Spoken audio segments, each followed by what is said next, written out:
Today we're going to cover a fundamental step for anyone starting with WordPress, creating your WordPress account. Whether you're setting up a blog, a business site, or a personal portfolio, this is your first step. Let's get into it.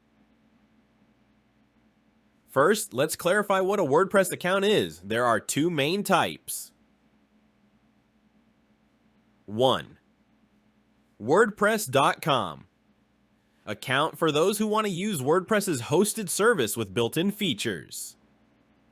2. Self-hosted WordPress account for those who use WordPress.org, which requires separate hosting but offers more flexibility. In this video, we'll focus on creating a WordPress.com account. Let's start. Here's how to create your WordPress.com account step by step. Step 1. Visit WordPress.com. Go to WordPress.com, https WordPress.com in your web browser. Step 2. Sign up. Click the Start Your Website button or Get Started on the homepage. Step 3. Enter your email address. You'll be prompted to enter your email address, choose a username, and create a password. Make sure to use a strong password for security. Step 4. Choose your plan. Select a plan that suits your needs. WordPress.com offers various options from free to paid plans with additional features.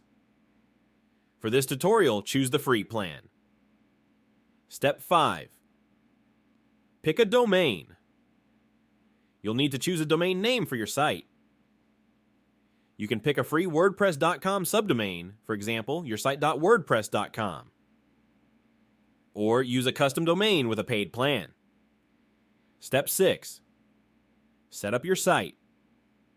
After picking your domain, you'll be asked to provide some details about your site, such as its purpose and category. Fill these in to personalize your site. Step 7. Create your account. Click Create Your Account. You might need to confirm your email address by clicking a link sent to your inbox. Once you've created your account and logged in, you'll land on your WordPress dashboard. Here's a quick tour of the key areas. 1. Site title and description. Customize these under Settings General. 2. Themes. Choose and customize your site's theme under Appearance.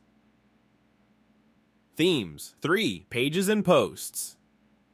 Add and manage your content under Pages and Posts. 4. Plugins enhance functionality with plugins available in the Plugins section for paid plans. Feel free to explore these options to get familiar with your new WordPress site. And that's it. You've created your WordPress account and set up your site. If you found this video helpful, please give it a thumbs up, subscribe to Truehost Academy for more WordPress tips, and drop any questions or comments below. Thanks for watching, and happy blogging!